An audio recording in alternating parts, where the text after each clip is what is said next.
What is up, YouTube? What is up, YouTube? It's... Can we have Can we quiet get on fucking quiet on set? set? Fucking... Are we filming? Oh fuck, sorry. Alright, you guys go hard. This is the start of the video. Flesh and blood, wanna play some flesh and blood. Hello, Dennis Zhang. Hello, Young Choi. Wow, professional. All right, why are we sitting here today, and why do people have to look at your face in this video? We are here today to talk about the, I guess now somewhat infamous Fatigue Oldhim list that I played over the weekend for the second week of PQ. Can you tell us a little bit about the deck and why you made it and who hurt you? Right, so Oldhim player for life since we started the game. Week before had won the Proquest on a pretty normal Oldhim list, and I thought this week I just wanted to have a good time. So I was going back to actually revisit a concept that I had worked on previously, and actually a lot of other people, local players, including people like Matt Rogers, Team Dragon Shield, have tried and identified this particular style of Oldhim list as potentially the best deck in the game if time wasn't a factor. I personally thought that Dynasty gave us two cards, being Blessing of Patience and Imperial Warhorn, that really put this deck over the top. And I thought I'd just revisit it. And I was fairly confident in my ability to finish most games, on time.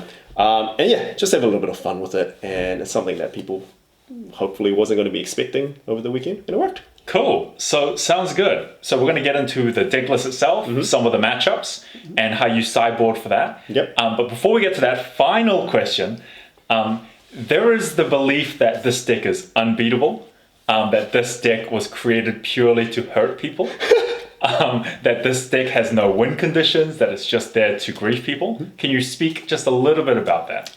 No. Well, yes, I will speak about that. Deck is 100% beatable. We're going to talk, I'm actually going to tell you guys how to beat it in this video. It has very, I guess, a linear playstyle, which people don't like because it is a bit of a, fun killer.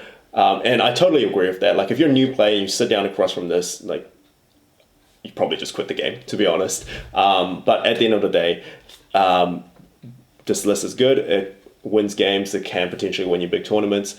And it exists in the game for a reason. Not the most fun thing, but it's there. I didn't design it to, make people depressed. I genuinely thought it's a pretty good archetype, and as I mentioned, I'm not the only one who thinks that a lot of people have tried something like this. I just thought that at this current moment, with the current states with the current cards that are available, it's better than it's ever been. Cool. All right. Well, let's get into it. Cool. All right. Tell us about the deck. So this is the deck. 51 card core that stays in every single matchup. Rest is sideboard. Essentially, you've got your attacks, life gain, earth, ice, D-Rex, and Warhorn package. All right. Let's break that down. Cool. So this is the core 51 cards. First off, attacks. We have all the 8 powers that's available just because they're 8 powers.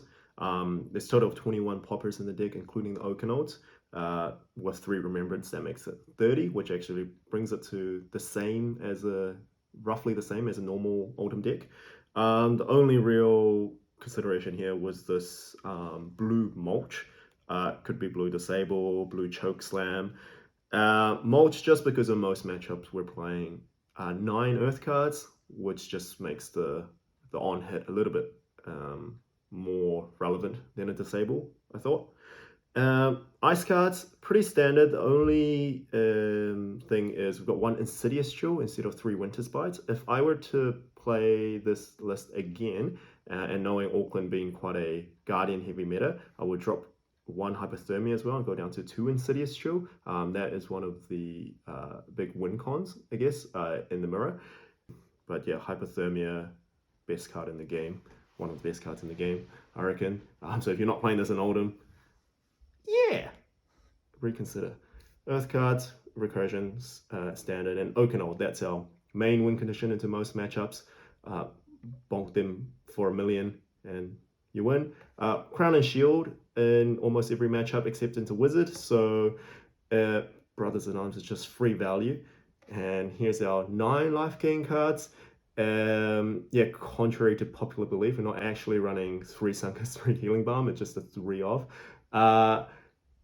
Is there a specific reasoning for that? For the split? Yeah, for the split between 2 Sunkus and 1 Healing Balm. Yeah, so very specific reasoning is I had 2 Sunkus on my table and I couldn't be bothered digging for a third one in my bulk, and I had a Healing Balm available. I see. So it's not some 200 IQ outplay. I think it does actually, for opponents playing against us for the first time, obviously they don't know your list. They do actually, it does actually matter the fact that once you've played 1 Healing Balm, or they've seen 1 Healing Balm and 1 Sunkus, they assume you're playing a 3-3.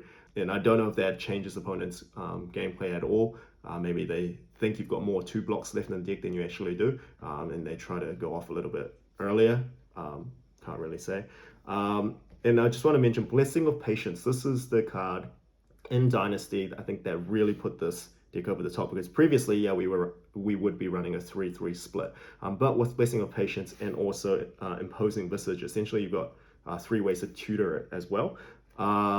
The fact that it blocks 3, it does essentially the same thing as your 3 Healing Balms is massive.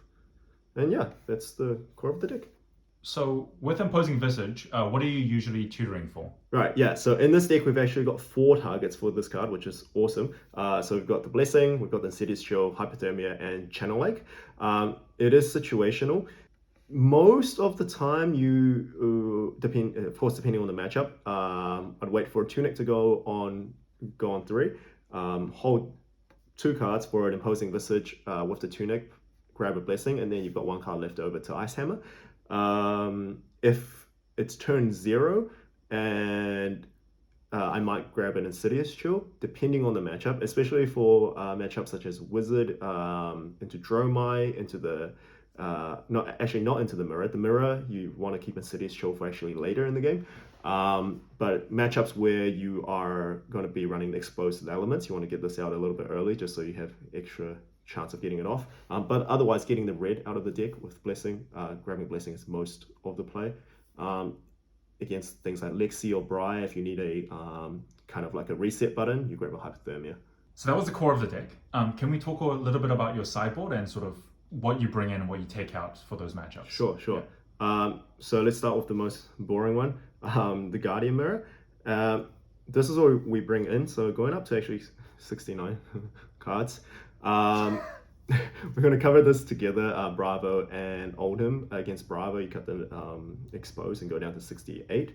But essentially, all your D-reacts, your 3 Oldhim's touches, which are going to be really crucial for your Earth react off a Crown and a Shield, and also extra 3 block, and your 3 Remembrances, which bring back a lot of Oaken Olds.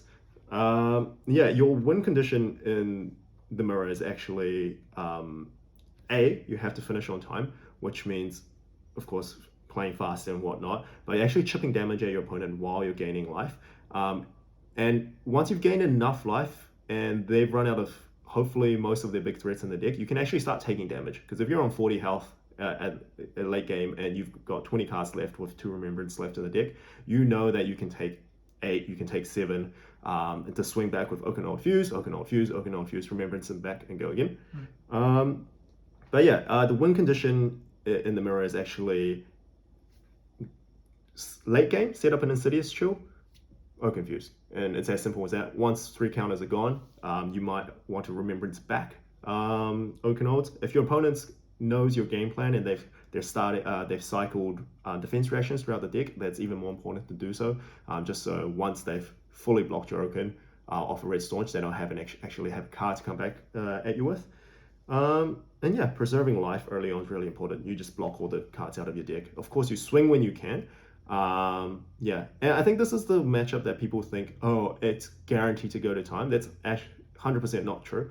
You can finish the game. It's tight, but you can finish it within the 50 minutes that you're given. Funny thing is, I would prefer to play Sledge into Oldhim, as beta as that is, but in this particular list, Sledge would be better. The only reason I didn't have it in the list is I forgot to bring it to the PQ, and I was scrambling in the morning of trying to sift through bulk. I really didn't want to buy a box of Crucible just to get a Sledge, so yeah, I didn't run it. But if I were to do it again, I would cut a card and bring in Sledge just for Oldhim, but for Bravo, still playing the Winter Swear. This deck into standard Oldhim, do you think is that favored or? Yes, 100%. How favored?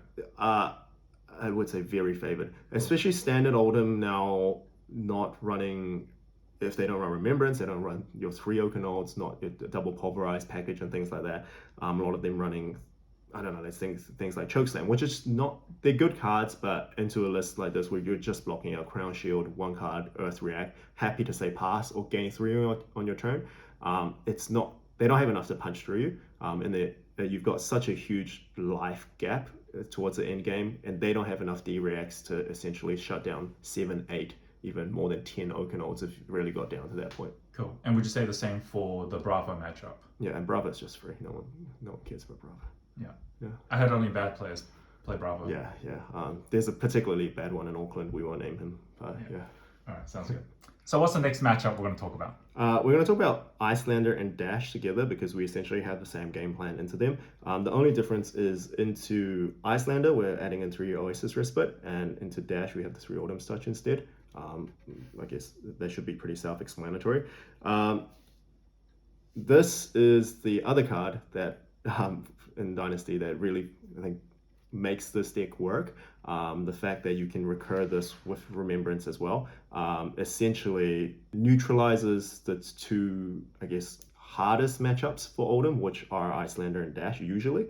So Imperial Warhorn, if you don't know what this card does, essentially your opponent and yourself, you can choose one or both of you to destroy an item or a permanent that's an aura that's on the board.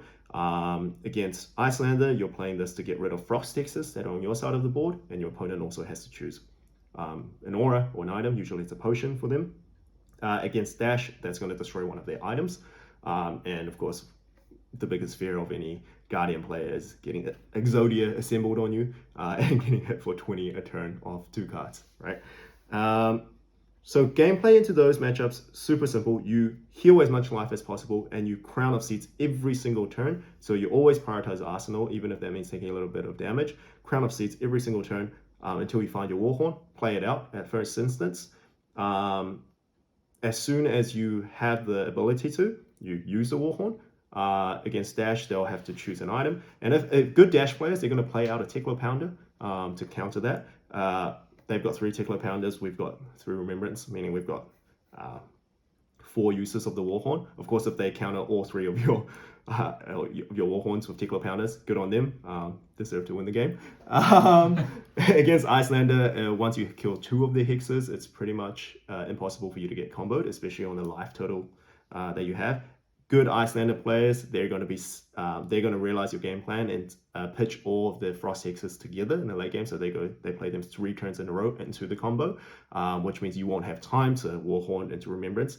If you realize that, all you have to do, or not all you have to do, if you realize that you just want to use the Warhorn, get rid of an amulet, get rid of a potion, because at the end of the day, that's going to be neutralizing extra damage that would have been done on their big combo turns, and you Remembrance back the horns, and hopefully you get one of the hexes when it comes out. Yep. Cool. And would you say you are favored into Dash and favored into Iyslander? This deck, I think, is designed to beat Dash and Iyslander. There's, I guess, a lot of panic and overcorrecting in the community at the moment, where Dashers and Iyslander starting to play Remembrance, or Icelanders moving to the Eisenhower package to have a more, I guess, potent OTK against this list.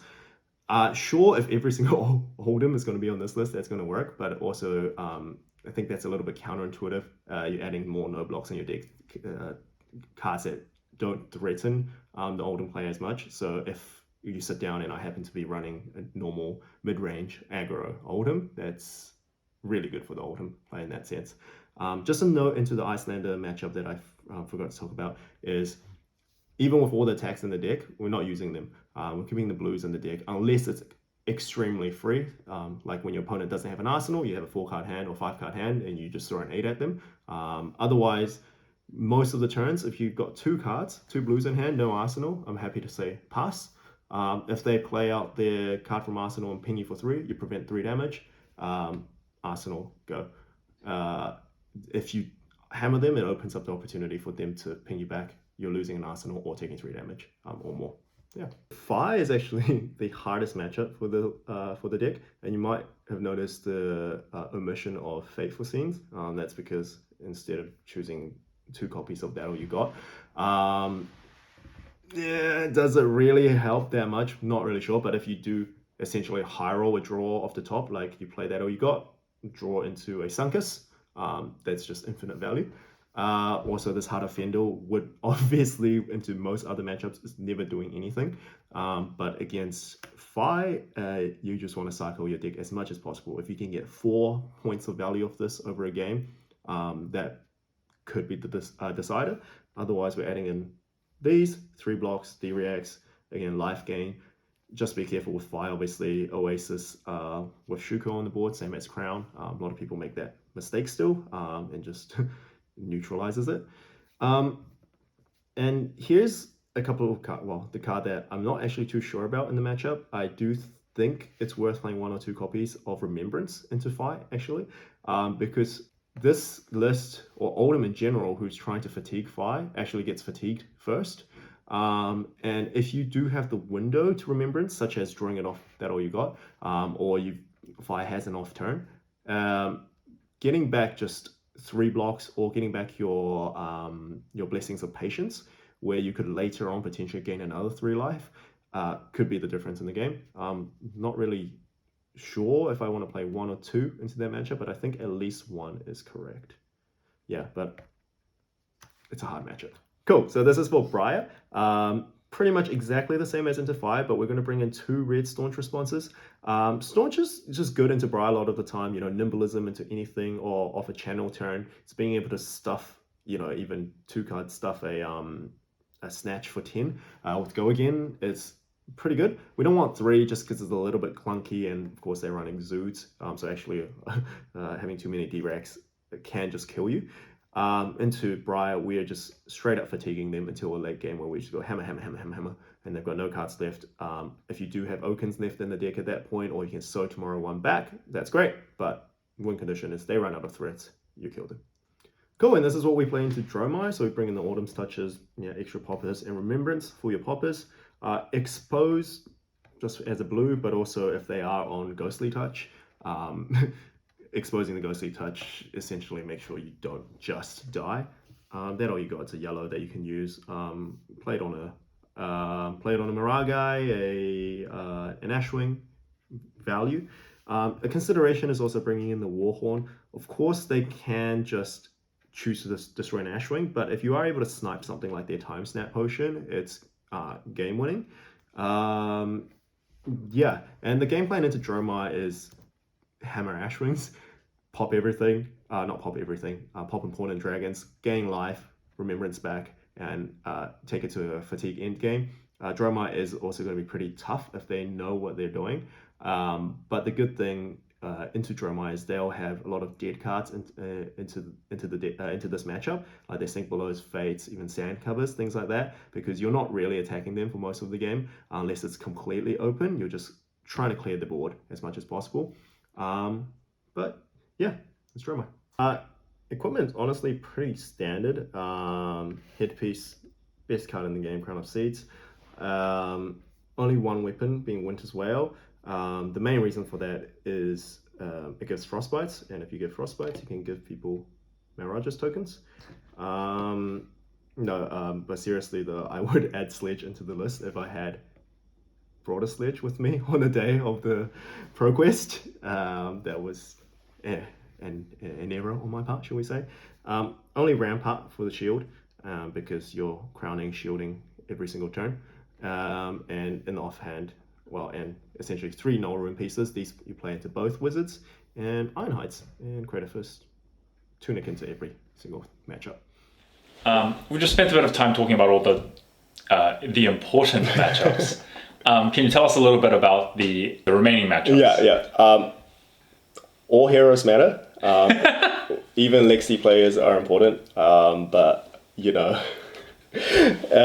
just covered the for the sake of time. We've just covered the more important matchups. There are actually a few matchups that get harder with this. I've mentioned Phi, Dromai. Rhina actually gets a lot harder without being able to just aggro. So in any matchup that can effectively set up for a big combo turn, or like a pseudo OTK, becomes really, really hard. Including something like Lexi if they're running Insidious chills, amulets and stuff like that. So you just have to kind of read what your opponent's on. Hopefully for like a small PQ, if you know the locals, you know what kind of list they're playing, and just sideboard accordingly. But for the most part, the game plan stays the same, which is to gain life, run them out of threats, and then start attacking, or chip them throughout the game, and build a insurmountable life total where you can take a lot of damage and then start threatening back. We've talked a bit about the deck, its matchups, how great it is. Can you tell us how to beat the deck? Is the deck beatable? Because there is currently a bit of a consensus that this deck is broken, it's ruining the game, it's unbeatable. Every time I on Talishar and I verse an Oldhim, they're playing this useless list. Can you tell us a little bit about how to beat it? So deck is super beatable. I think it breaks some of the mechanics of the game, or how the game was designed to be played. But I don't think it's broken by any means. Last weekend, when nobody knew what was up, and they sat down and had open Blessing of Patience, they'd be like, "Oh, okay," and then play their normal game plan and not realize that they would just lose if they did that. So there, I guess, a couple of ways to beat this deck. The best way would be big combo decks. So if you're playing Iyslander, it's not unbeatable. I've mentioned in the sideboard guide, if you set up enough of a big turn, if you protect your Storm Striders from explosive elements, it's totally beatable. Just like any other game, you can kill it from you wizard players, and you know the kill range potential that you have, right? You can chip it down to 40 and kill them from there. Other ways to kill it, just consistent pressure. So not actually allowing this list to utilize all of its life gain is super important. So if you're a fire player, that's why fire is so hard, because a lot of the time you have to block with your life gain, and 3 of them block for 2. Sigils don't block, so it's just neg value essentially. If you're playing Lexi, giving this deck a Frostbite, then coming in with a couple of arrows where they have to block out, but then they're holding a Sunkiss that's cost 0, but with a Frostbite on the board, it's just they just can't do anything with their cards, and holding a red pass into the next turn. So I think the suggestion for everyone playing into this is just to know what your win condition is, whether it's setting up for an inevitable late game where you can take it down, or it's the chip throughout the game. The way to guarantee a loss is if you just go attack, not give too much pressure, throw out your combo pieces, and then just let this deck just constantly gain life, and then even allowing them to swing back with an Ice Hammer once in a while. Yeah. I guess the question is, for any aspiring Oldhim players who saw this list, saw people complaining about it, saw the results that it put up, would you recommend that they pick up this list? If you want. I've seen a lot of people comment things like, yes, I'm going to ruin people's lives, that's why I'm going to play this. That's probably not the best reason to do it. I mentioned online that I played this because I wanted to win the event, and it was unexpected, and people wouldn't know how to play against it, and I was confident that I can play the deck. If you don't have a couple of 100 games on Oldhim at least, to be able to get to an end game where you can stack without really thinking about it, to block effectively without taking too much time, you will go to time with this list. So it's not fun for you nor your opponent. But if you want to play it, I don't see why not. Just don't take it on Talishar and start griefing people. People on Oldhim Discord, you know what I'm talking about. But yeah, and like adjustments and improvements to it, because in all honesty, I made this list at 2 a.m. in the morning. I got home from the gym, and then I was like, I want to do something fun at the Proquest tomorrow. I put it together. I played 2 games online. Was like, yeah, this works, and took it out.